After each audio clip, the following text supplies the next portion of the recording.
আসসালামু আলাইকুম। সবাইকে শুভেচ্ছা জানাচ্ছি। মাসুম মাহবুব দেখছেন ওপেন দ্য ইউটিউব চ্যানেল এবং মাসুম মাহবুব ফেসবুক পেজ। পৃথিবীর যেই প্রান্ত থেকে যারা দেখছেন সবার জন্য শুভকামনা, ভালোবাসা। দর্শক, আগামীকাল বিশ্বকাপ ফাইনাল, তাই তো? আপনারা আশা করি প্রত্যেকে স্পেনকে সাপোর্ট করবেন। কারণ স্পেন এবার মুসলমানদের পক্ষে দাঁড়িয়েছে। তারা ফিলিস্তিনের স্বাধীনতার পক্ষে দাঁড়িয়েছে, স্বাধীন ফিলিস্তিন রাষ্ট্রের পক্ষে দাঁড়িয়েছে ইরানের পক্ষে। অর্থাৎ আমেরিকা এবং ইসরায়েলকে স্পেন তার ভূমি ব্যবহার করতে দেয়নি, তার ঘাঁটি ব্যবহার করতে দেয়। তাই স্পেনের প্রতি ভালোবাসা থাকবে। তবে এবার বিশ্বকাপে যেই দলই জিতুক দুটোই আমার দল। মানে আমার দল, বুঝছেন তো? কারণ একটি হলো ভালোবাসা, অন্যটি হলো পছন্দ। স্পেন মানি আর্জেন্টিনা, আর্জেন্টিনা মানি স্পেন আমার কাছে। সো ব্রাজিল একটু কষ্ট বেশিই পাবে। কারণ এবার আর্জেন্টিনা হেরে গেলে আর্জেন্টিনার সমর্থকরা কষ্ট পাবে না। কারণ তাদের ভালোবাসার মধ্যে স্পেন রয়ে গেছে। আমার কাছে দুটোই। আগামী বিশ্বকাপ আমার কাছে যেই কাপ পাক, আমি চিল মুডে থাকবো। কারণ দুটোই আমার দল। আসেন, আপনাদেরকে বিশ্বকাপের খবর দেব না। দেব আজকে দুর্দান্ত খবর। কোন পাপে পুড়ছে আরবরা? পুরো পৃথিবী এক টালমাটাল অবস্থায় আছে। পাকিস্তান উত্তপ্ত হচ্ছে। ভারত নতুন করে খেলা শুরু করতে চায়। ইসরায়েল নেপথ্যে বসে তাসের চাল চেঞ্জ করছে। ইসরায়েলের গোয়েন্দা চালে আটকে গেছে ট্রাম্প। আবার ট্রাম্প চেষ্টা করছেন, ট্রাম্পের সাথে নেতানিয়াহু দেখা করতে চাচ্ছেন কিন্তু পারছেন না। কিরকম একটা হযবরল অবস্থা। এই যুদ্ধে চুপচাপ ছিল সৌদি আরব, হঠাৎ করে সৌদি আরব মাঠে নামছে। আবার দেখেন, ইরানকে শাসাচ্ছে পাকিস্তান। ওরে বাপরে বাপ! কোন দিক থেকে কোন দিকে যাচ্ছে যুদ্ধের সকল ডট আজকে মিলিয়ে একটা জায়গায় নিয়ে আসবো। ওকে? মন দিয়ে শুনবেন আজকের আলোচনাটা। মানে প্রত্যেকটা ক্ষেত্র বিচ্ছিন্ন। এরপর আমি এটাকে সবগুলো ডট কানেক্ট করব, করে এক জায়গায় আনবো। এই মুহূর্তে মূল লক্ষ্যটা কি? আমেরিকা ইরানের সাথে প্রথম ১০০ দিনে পরাজয় বরণ করেছে, আমেরিকা এবং ইসরায়েল। এরপর তারা কি করলো? মুসলিম কয়েকটা রাষ্ট্রকে ব্যবহার করলো। এর মধ্যে পাকিস্তান, কুয়েত, তুরস্ক, মিশর। এরা ইরানকে, আমেরিকাকে এক করে একটা মধ্যস্থতা করলো, সিজফায়ার করলো, শান্তি চুক্তি করলো। জেনেভায় স্বাক্ষরিত হলো। যুদ্ধ থেমে যাওয়ার কথা, যুদ্ধ থামলো না, বাড়লো। এখন ২ পক্ষ আক্রমণ করছে। কিন্তু ফিল্ডে ইসরায়েল নেই। গতবার ফিল্ডে ইসরায়েল ছিল, এবার ইসরায়েল নেই, এবার আমেরিকা আছে। ইসরায়েল থাকলেও সেটা গোপনে আছে, প্রকাশ্যে নেই। এখন যে বিষয়টি তৈরি হলো, বিচ্ছিন্নভাবে অনেকগুলো ঘটনা ঘটছে। ধরেন, আমি আরবের বিশ্লেষণে যাওয়ার আগেই ডটগুলো কানেক্ট করে দিই যাতে আপনাদের নিউজটা শুনতে বুঝতে সহজ হয়। এক বাক্যে বুঝতে পারেন। কারণ আপনারা অনেকেই আছেন এই সংবাদগুলো শুনেন, আবার বন্ধুকে শেয়ার করেন।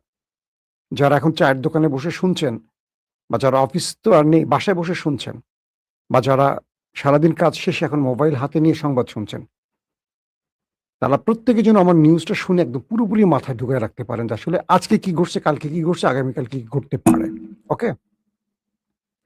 তো আমেরিকা যখন ইরানের সাথে আর পারল না, তখন আমেরিকা তার কয়েকটা ফ্রন্টে খেলা শুরু করলো। এক, তারা ইরানকে, ইরানের সাথে চুক্তি করে কয়েকটা দিন পার করলো। এই কয়েকটা দিনের মধ্যে তারা নিজেদেরকে একটু গুছিয়ে নিল। ইরানও এই সুযোগটা কাজে লাগালো।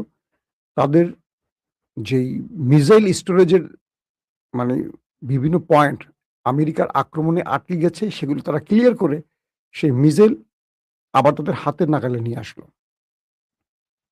ইরান এখানে কয়েকটা পয়েন্ট মিলালো। এক, আমেরিকা পরাজয় বরণ করে ইরানের যে শর্তগুলো মেনে নিয়েছে, পুরোপুরি ইরানের পক্ষে গেছে। এই ইস্যুটিকে ইসরায়েল আবার আমেরিকার কাঁধে বন্দুক রেখে গুলি চালালো। বলল, তুমি যা যা শর্ত মানছো সবই তো ইরানের পক্ষে। ইরানের ডিপ স্টেটকে আবার ইসরায়েল খেপিয়ে দিল ট্রাম্পের বিরুদ্ধে, এবং ডিপ স্টেট এবং আমেরিকার মধ্যে ইসরায়েলের পক্ষের লোকেরা ট্রাম্পকে পরাজিত বানিয়ে দিল, এবং আগামী নির্বাচনে ট্রাম্প হেরে যাবে এই ছুতোয় ট্রাম্পকে আবার মাঠে নামালো। ট্রাম্প আসলো, কি বলল?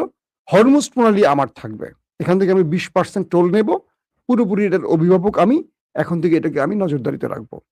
ইরান বলল, আমার জলরাশি তুমি নজরদারি রাখবো 10,000 মাইল দূর থেকে এসে চটকায় মুতে ফেলামো সালায়। আমেরিকা বলল, ওই তোর এত বড় সাহস, আমি বড় ভাই, তুই এভাবে বললি, আয় তুই আয়। আমেরিকা কি করলো? বিকল্প পথ তৈরি করলো। ইরান যে নির্ধারিত পথ বলে দিয়েছে, আমেরিকা ভিন্ন একটা পথ বলে দিয়েছে যে তুমি এখন থেকে যাবা, ফার্ম গেট হয়ে যাবা না, তোমার রাস্তা এখন হবে কোনটা, শ্যামলী রাস্তা ধরে যাবা। আর ইরান বলছে না, তুমি ফার্ম গেট ধরে যাবা। এই দুই রাস্তার মধ্যে গোলযোগ বেজে যখনই আমেরিকার পথ শ্যামলে দিয়ে জাহাজগুলো যাতায়াত করে, ইরান তখনই মিসাইল মারে, হিট করে। তখনই আমেরিকা এগিয়ে আসে ইরানের বিরুদ্ধে আক্রমণে। বাস লেগে গেল যুদ্ধ। প্রতিদিনই জাহাজ ঢোকার চেষ্টা করে, প্রতিদিনই ইরান অ্যাটাক করে। তো এখন পুরো হরমুজ বন্ধ করে দিয়েছে ইরান, কোনো জাহাজ আর ঢুকতে বেরোতে পারছে না। আজকেও দুটো জাহাজ মাইন বিস্ফোরণে উড়ে গেছে। আমেরিকা দেখলো আয় হায়, এখন তো আরো বড় চিপায় পড়ে গেছে। এখন আমেরিকার ইজ্জত বাঁচানোর শেষ লড়াইটা হলো আমেরিকা তার সর্বশক্তি দিয়ে এই লড়াইটা করছে। প্রতিদিনই তারা ইরানের গুরুত্বপূর্ণ স্ট্রাকচারের উপর অ্যাটাক করছে। প্রতিদিন তারা ইরানের একটা বড় স্থল অভিযানের জন্য পথগুলো বন্ধ করতে ব্রিজ কালভার্ট উড়িয়ে দিচ্ছে। আজকেও তারা 5টা গুরুত্বপূর্ণ ব্রিজে হিট করেছে। অর্থাৎ ইরান যেন স্থল অভিযান শুরু করলে এই রুটগুলো আর ব্যবহার করতে না পারে অস্ত্র আনা নেয়ার জন্য। পাশাপাশি পানির শোধনাগার, বিদ্যুৎ প্ল্যান্ট, এগুলো টার্গেট করছে। এগুলো টার্গেটের পরপরই ইরান দেখলো এতে সর্বনাশ করে ফেলতেছে, আমার সাধারণ জনগণের জন্য বিশাল ভোগান্তির কারণ। কি করা যায়? মার্চে বাহরাইনে, মার্চে কুয়েতে ধাম ধুরুকা করে মাইর একদম গরম করে ফেলছে। কুয়েত অন্ধকার হয়ে গেছে, কুয়েতের পানি শোধনাগার উড়িয়ে দিয়েছে, বিদ্যুৎ ব্যবস্থা ভেঙে পড়েছে। কুয়েতকে বলছে তোমার দেশ ব্যবহার করে আমার দেশে আক্রমণ করেছিল, তাই আমি তোমার দেশের এই কাজটি করছি, তুমি আবার দাও আমেরিকাকে ব্যবহার করতে, আমি আবার একই কাজ করব। বাহরাইনে মেরেছে ব্যাপক, জর্দানেও তো মেরেছে, মানে কোনো ছাড়াছাড়ি নাই। তো এই পরিস্থিতির মধ্যে এখন যুদ্ধটা আসলে আর থামার কোনো সুযোগ নেই। ইতিমধ্যে সৌদি আরবও ইরান অ্যাটাক করে বসছে। আবার সৌদি আরব ইয়েমেনের সাথে একটা গোলযোগ হয়েছে শুনছেন 2-3 দিন আগে। সৌদি আরবের হয়ে মাঠে নেমেছে আবার পাকিস্তান। পাকিস্তান এসে বলছে, এই ইরান, ইয়েমেনকে শান্ত করো, তুমি জানো যে আমার সাথে সৌদির একটা চুক্তি আছে, তুমি যদি সৌদিকে আক্রমণ করো তাহলে আমাকে নামতে হবে মাঠে। কে বলছে? পাকিস্তান। ইরান বলছে তোমার আব্বা আমার সাথে মাঠে লড়াই করছে। পাকিস্তান মানে আসিফ মনির, তোমার আব্বা, তোমার যে আব্বা ডোনাল্ড ট্রাম্প আমার সাথে মাঠে লড়াই করছে। তোমার আব্বা হালে পানি পাচ্ছে না, তুমি বাটা কে? তুমি যতক্ষণ মুসলিম উম্মার পক্ষে দাঁড়াবা, আমি ইরান তোমাকে সাপোর্ট দিব পাকিস্তান। কিন্তু তুমি দেখতে পাচ্ছ তোমার আব্বা সৌদি আরবের ঘাঁটি ব্যবহার করে আমার দেশে আক্রমণ করছে, সৌদি আরবের ভূমি ব্যবহার করে, আকাশ ব্যবহার করে রিফুইলিং ট্যাঙ্কারে তেল দিচ্ছে, তুমি দেখতে পাচ্ছ। আরব আমিরাত তার ঘাঁটি দিচ্ছে, বাকি আরবরা তার ঘাঁটি দিচ্ছে আমার দেশে আক্রমণের জন্য। তুমি আগে তাদেরকে থামতে বলো পাকিস্তান।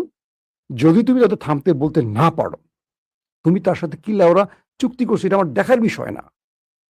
কারণ তোমার আরেক আব্বা আমার হাতের মুঠোয় আছে। ইরান বলছে পাকিস্তানকে যে তোমার আরেক আব্বা আমার হাতের মধ্যে আছে, কে জানো?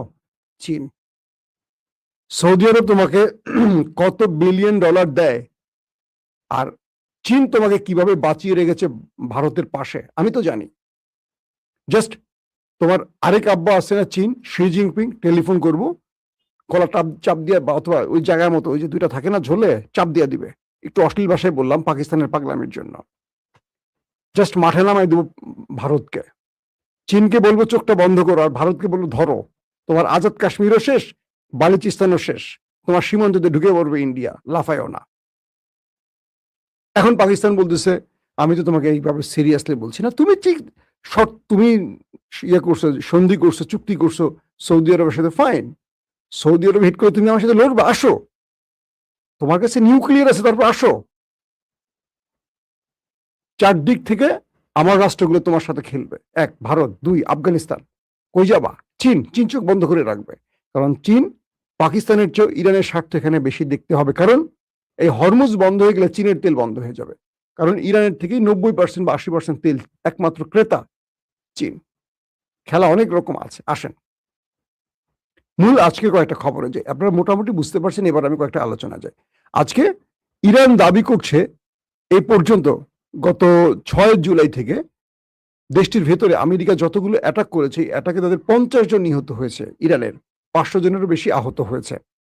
পাশাপাশি ইরানের উপ পররাষ্ট্রমন্ত্রী কাজেম গারিবাদি বলেছেন মার্কিন আক্রমণের মুখে ইরান সমঝোতা স্মারকের প্রতি তার প্রতিশ্রুতি স্থগিত করেছে। মানে যে চুক্তিটি, ইসলামাবাদ চুক্তিটি হয়েছিল, এটা ইরান পুরোপুরি স্থগিত করে দিয়েছে। এখন আর এই চুক্তির আওতায় নেই। এখন ইরান ফুল ফেজে যুদ্ধ শুরু করবে আমেরিকার সাথে।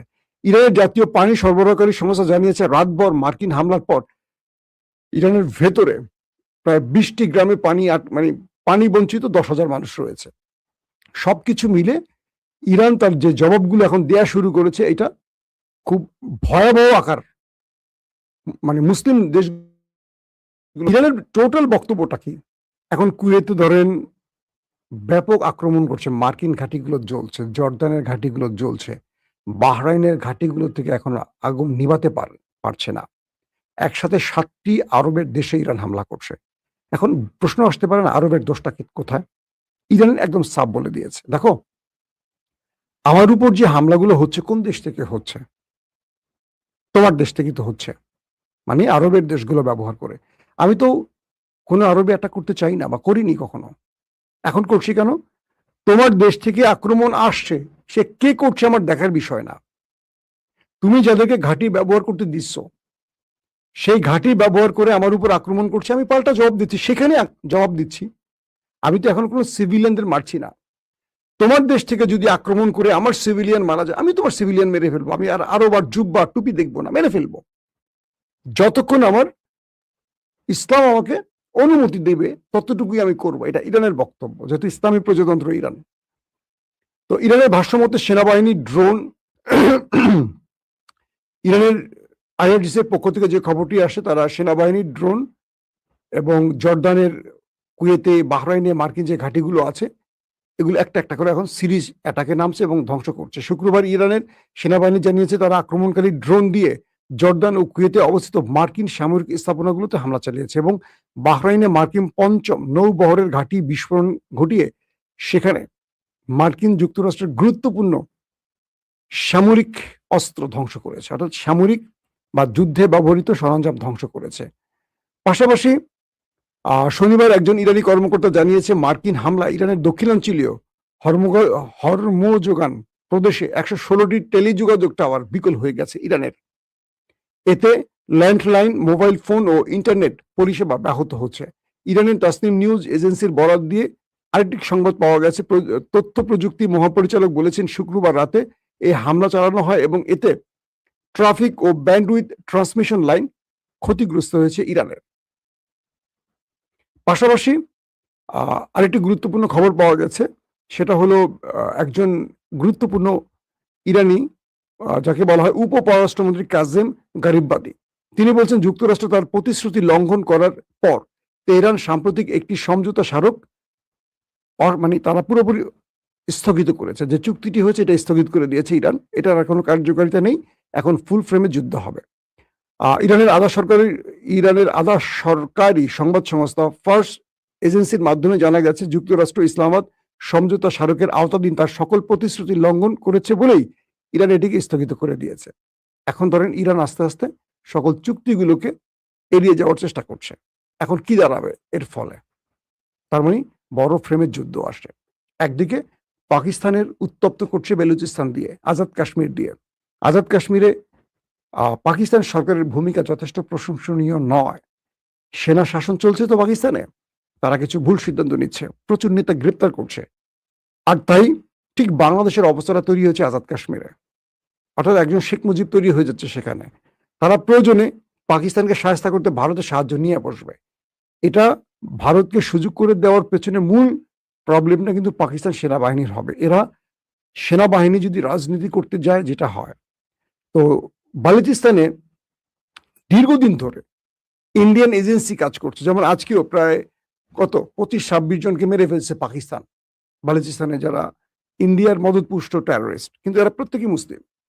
এরা ইন্ডিয়ার মদতপুষ্ট টেররিস্ট, যারা একটা স্বাধীন রাষ্ট্রের পরিচয়ের জন্য লড়াই করছে। অথচ স্বাধীন রাষ্ট্রের পরিচয় তারা কার সহযোগিতা নিচ্ছে? ভারতের সহযোগিতা নিচ্ছে, যে ভারত সবচেয়ে বেশি পরাধীন করে রাখছে অনেকগুলো জাতিকে, 7 সিস্টারকে, আর অনেক দেশকে। তো এই যে জিনিসগুলি, এগুলো খুব বিভ্রান্তিকর। আবার দেখেন ইরানের স্থল অভিযানের জন্য যে প্ল্যানটা করে নামছে, কুর্দিদের অস্ত্র দিয়েছে কে? আমেরিকা। ইরান কালকে এবং আজকে কুর্দিদের উপর ব্যাপক অ্যাটাক চালিয়েছে, ভেতরে ঢুকে ড্রোন দিয়ে অ্যাটাক করে আমেরিকা যে অস্ত্র শস্ত্র দিছে কুর্দিদের, মোটামুটি সব সাফা করে দিয়ে আসছে ইরান।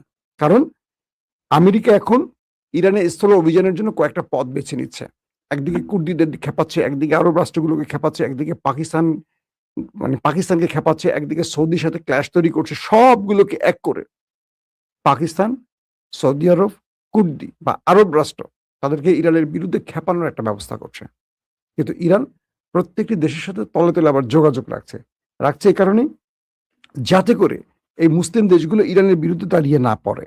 পাশাপাশি মার্কিন যুক্তরাষ্ট্রের এই খবরগুলো আসলে প্রতিদিন আর একভাবে দিতে ভাল লাগে না। প্রতিদিনই দিচ্ছি আপনাদেরকে। কিছু স্পেশাল আলাদা খবর আসলে আমার মনে হয় দেওয়া উচিত। আপনারা কি বলেন? ইরানে হামলা করছে আমেরিকা। ইরান আবার হামলা করছে। প্রতিদিন এই খবরটা দিচ্ছি আমরা। ইরান কি করছে? ওদের ঘাঁটিগুলো টার্গেট করছে। ওরা কি করছে? ওদের সামরিক পোস্টগুলোকে সামরিক স্থাপনাগুলোকে টার্গেট করছে। এই তো। এই খবরগুলো প্রতিদিন দিয়ে আসলে মজা লাগে না। কিন্তু ভেতরের কিছু কারণ আছে, সেই কারণগুলো একটু উল্লেখ করা খুব জরুরি। সময়ের জন্য আমি কিঞ্চিত উল্লেখ করছি। আরবদেরকে ঢাল হিসাবে ব্যবহার করছে আমেরিকা এবং ইসরায়েল। ওই যে বললাম, কোন পাপে পড়ছে সে পাপটা এবার বলি। আরবরা আমেরিকাকে ঘাঁটি দিয়ে এখন নিজেরা বুঝতেছে আমরা অনেক বড় ভুল করেছি। ধরেন কাতার, কুয়েত, জর্দান, তারপর ধরেন বাহরাইন, আরব আমিরাত, সৌদি আরব। এরা কখনো চায় ইরানকে ধ্বংস করতে? চায় না। তারা রাজনৈতিকভাবে মধ্যপ্রাচ্যে ক্ষমতার দম্ভে সৌদি, ইরান দ্বন্দ্ব থাকতেই পারে। কিন্তু ইরানকে এই অঞ্চলে শেষ করে দিলে এই আরব দেশগুলো জানে কালকে খপ করে খেয়ে ফেলবে ইসরায়েল তাদেরকে। তাহলে ভারসাম্য রক্ষা ইরানকেও লাগবে। আবার ইরানকে তাদের উপরে উঠতে দিতে চাচ্ছে না, কারণ ইরানও তাদের জন্য থ্রেট তারা মনে করছে আরবরা। এই জন্য মার্কিন ঘাঁটি রয়েছে এখানে। কিন্তু মার্কিনিরা এখন কি করছে? এই আরব দেশগুলোর কাঁধে ভর করে ইরানে হামলা করছে। ইরান হামলা করছে কোথায়? আরব দেশগুলোতে। আমেরিকার আজকের আপডেট বলছে আমেরিকার প্রচুর সেনা মারা গেছে, প্রচুর। ইরান দাবি করছে যে আমেরিকার প্রচুর সেনা মারা গেছে, ইরান বলছে। এবং তাদের সামরিক অস্ত্র, ড্রোন, মিসাইল স্টোরেজ, মিসাইল, তারপর তাদের যুদ্ধ বিমান, তাদের কি বলে ড্রোন, তাদের প্রতিরক্ষা ব্যবস্থা, আকাশ প্রতিরক্ষা ব্যবস্থা, তাদের রাডার সিস্টেম পর্যাপ্ত পরিমাণ ধ্বংস করছে ইরান আক্রমণের মাধ্যমে। সিরিয়াতে তাদের কমান্ড, যেটা বলা হচ্ছে সিরিয়াতে মার্কিন সেনাবাহিনীর যুদ্ধকালীন কমান্ড পজিশন বা কমান্ড সেক্টর, সেখানে হামলা হয়েছে। কমান্ড অ্যান্ড কন্ট্রোল সেন্টার বুঝেন কোনটা? যেখান থেকে পুরো যুদ্ধ কন্ট্রোল করা হয়। অর্থাৎ আমেরিকার সবচেয়ে গুরুত্বপূর্ণ আর্মি অফিসাররা সেখানে ছিলেন, নাম্বার 1। নাম্বার 2, এখানে তাদের সকল টেকনোলজি, প্রতিরক্ষা ব্যবস্থার হেডকোয়ার্টার হয়, সেগুলো ধ্বংস হয়েছে দাবি করা হচ্ছে। তার মানে সিরিয়াতে যে আক্রমণ হয়েছে এটা বড় আক্রমণ হয়েছে। জর্ডানে আমেরিকার অনেক গুরুত্বপূর্ণ সামরিক স্থানগুলোকে ধ্বংস করে ফেলেছে, অনেকগুলো ঘাঁটি আক্রান্ত হয়েছে। কুয়েত, সেখানে একই অবস্থা। তো প্রত্যেকটা আক্রমণ শেষে আরব দিন শেষে দেখলো তাদের কোনো লাভ হচ্ছে না, কারণ আমেরিকা তার শক্তি দিয়ে এই দেশগুলোতে বসে এখন তাদের আর কথা শুনছে না। সৌদি আরব নিষেধ করলেও সৌদি আরবের কথা শুনবে না। কুয়েত, কাতার, জর্ডান, আমেরিকা তাদের গোনার সময় আছে, তাদের ঘাঁটি আছে, সেখান থেকে আক্রমণ চালাচ্ছে। পক্ষান্তরে ইরান আবার আক্রমণ করছে। আপাত দৃষ্টিতে দেখবেন আরব দেশগুলো অনেকে খুশি। কুয়েতে যখন ইরান মারে আমেরিকারকে, তখন কুয়েতিরা স্লোগান তোলে আল্লাহু আকবার। বুঝছেন আপনি? রাষ্ট্র ব্যবস্থায় কে বসে আছে? শেখ হাসিনা বসে আছে, না আব্দুল ফাত্তাহ আল সিসি বসে আছে, না নেতানিয়াহু বসে আছে? এটা গুরুত্বপূর্ণ না। সেই দেশের মানুষ কার পক্ষে আছে? যখন কাতারে মারছে ইরান মিসাইল, মার্কিন ঘাঁটিগুলো লক্ষ্য করে কাতারিরা উৎসব করে, কারণ কাতারিরা জানে ইরান তাদের মারছে না, তাদেরকে মারেও না। মারে কোথায়? আমেরিকার ঘাঁটিকে লক্ষ্য করে। তো এই পরিস্থিতির মধ্যে এই আরব দেশগুলো আতঙ্কে আছে যে কখন সেই দেশের নাগরিকরা সেই দেশের সরকারের বিরুদ্ধে রাস্তা নেমে পড়ে। একদিকে তাদের উপরে বিস্ফোরা হয়ে গেছে আমেরিকা, ঘাঁটি দিয়ে তারা ভুল করছে, সেই ঘাঁটির অপব্যবহার করে ইরানে হামলা করে ইরানের অ্যাটাক আবার সেই দেশে আসছে। আবার আমেরিকা কি করতেছে? ইরানের ব্রিজ, কালভার্ট, হাসপাতাল, স্কুল, কলেজ, পানি শোধনাগার, বিদ্যুৎ প্ল্যান্ট আক্রমণ করছে। ইরান আবার আরবের এই গুরুত্বপূর্ণ জায়গাতে হামলা করছে। আমেরিকার কি লস?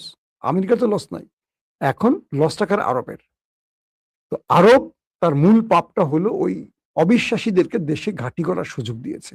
যে অবিশ্বাসীরা আরবদের বাঁচাতে আসেন, তাদের পেট্রোডলার চুরি করতে এসেছিল, সেই পাপে এখন আরবরা পুড়ছে। আর ইরানও মোটামুটি তাদেরকে পোড়াতে সাহায্য করছে, মানে ফুয়েল দিচ্ছে ইরান। এখন সামনে একটা বড় স্ট্র্যাটেজিক কি বলবো যুদ্ধের চাল পরিবর্তন আসছে। সেটা কি? রাশিয়া, চীন, ইরান, পাশাপাশি তুরস্ক। অন্যদিকে পাকিস্তান এখনো ইরানের ব্লকে আছে, এটাকে আমরা ছুঁড়ে ফেলবো না। কারণ ইরান হেরে গেলে নেক্সট টার্গেট হবে পাকিস্তান, এটাই পাকিস্তান চায় না। তো পাকিস্তান কূটনীতির চালটা চালছে। পাকিস্তান চাইবে না এখন ইরানের সাথে বৈরিতা তৈরি করতে, কারণ হুতিরা বলে দিয়েছে, হে পাকিস্তান, বাবুল মন্দাবে তোমার জাহাজ বন্ধ করে দেব তুমি যদি সৌদির পক্ষে দালালি করে আমাদের বিরুদ্ধে দাঁড়াও। তো পাকিস্তান তেল নেবে কি করে? তেলের রাস্তা বন্ধ হয়ে গেলে তো শেষ খেলা। তো সব রকম চালের মধ্যে ইরান তার কূটনীতির মাধ্যমে যে খেলাটা খেলছে, আমার মনে হয় শেষ পর্যন্ত আমেরিকাকে হারতে হবে বা আমেরিকা হারার দিকে যাচ্ছে। হয়তো অনেক মাসুল দিতে হবে ইরানকে, অনেক রক্ত ঝরাতে হবে, অনেক ক্ষতিগ্রস্ত হতে হবে, কিন্তু এখন পর্যন্ত খেলাটা আমার কাছে মনে হচ্ছে ইরানের পক্ষেই আছে। তো কালকে আপনারা কে কোন দল সাপোর্ট করবেন আগে কমেন্ট করে জানায় রাখেন। আমার দল কিন্তু দুইটাই, স্পেন এবং কি বলে আর্জেন্টিনা, ব্রাজিল না। ব্রাজিলের সাপোর্ট করা যায় না, এদের দর্শকদের একটু বেশি বেশি মিষ্টি খাওয়াতে হবে নাকি। আল্লাহ হাফিজ।